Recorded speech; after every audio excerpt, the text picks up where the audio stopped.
Hey everybody, Rocky Armstrong here. Wanted to come out and talk a little bit about the 2020 election. Now, today is September 9th, 2019. We're just short of 14 months away from the election, and as it gets closer, you're going to be seeing more and more of these prediction videos.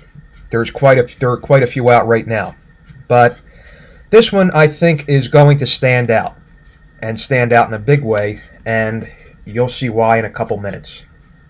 Now, looking at some metrics here,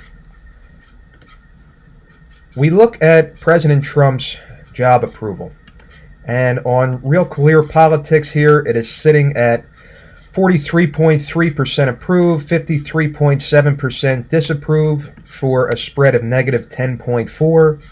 We look at 538, around the same spot, 42.6% approve, 53.3% disapprove. That's a spread of a little over negative 10. So Trump's approval ratings, they don't really look too good. They don't really look to be the approval ratings of somebody who's headed toward re-election. And things look even worse when you start to look at the head-to-head polling of Trump versus other Democratic candidates.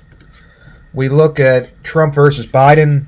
Biden's leading by nearly 10 points. He's got 51.8 to Trump's 41.9. You look at Sanders. Sanders is leading by 6, 49 to 43.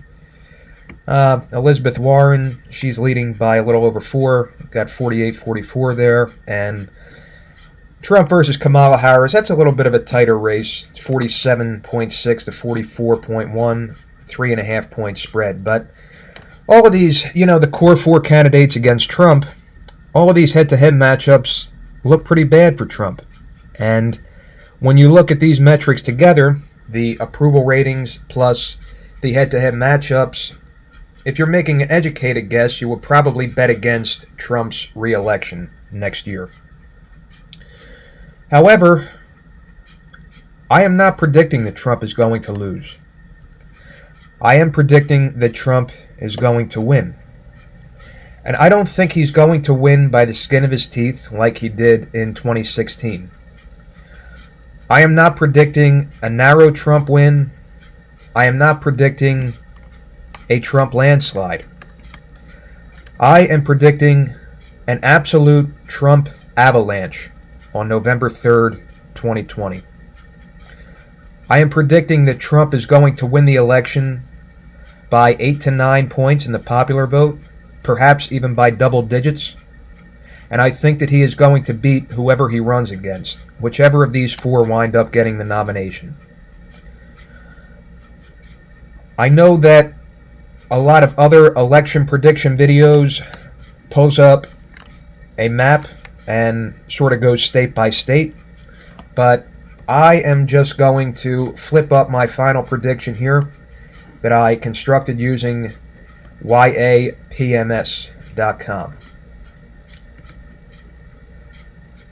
This is it. This is the map I'm seeing. I think Trump wins 395 electoral votes to the Democrats' 143.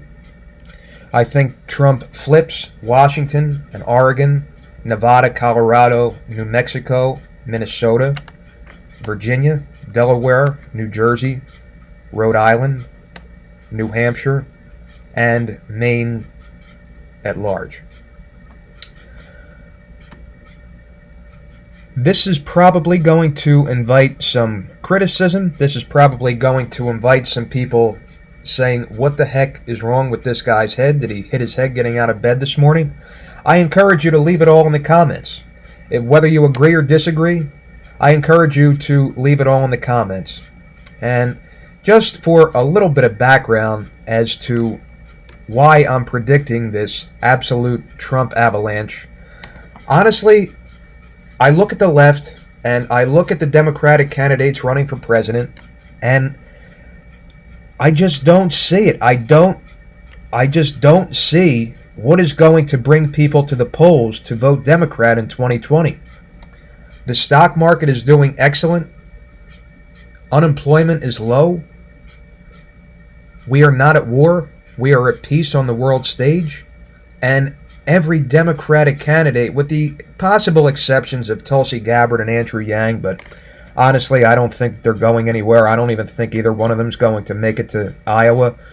But all of the top tier candidates just seem so negative, and they just are out there screaming that we need to fix things. We need to get back to wherever we were before Trump got in office. And I honestly, I mean, I don't know that that's going to bring people out. I'm not saying that there are going to be a boatload of 2016 Hillary voters switching over to Trump. I just think that there are going to be a ton of Democratic voters who just stay home because they're not going to be inspired. They're just not going to care. And I don't know. I mean, if we were in a legitimate crisis like 2008, I can understand Democrats behaving the way they do, but they just seem to be trying to convince the American people that we need to change what's working. And I don't think that that's what America wants to hear.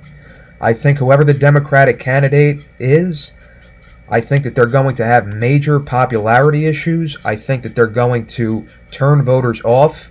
They're going to tend to talk down to the constituents, and I just see them pissing off a lot of people. And I see a ton of, and I mean a ton, of 2016 Hillary voters staying home in 2020.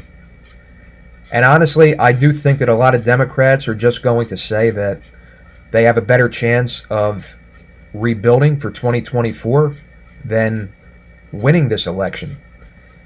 And I have a feeling that there will be a lot of Democrats who will want to just start over in 2024 instead of giving their vote to a Biden or a Sanders or a Warren.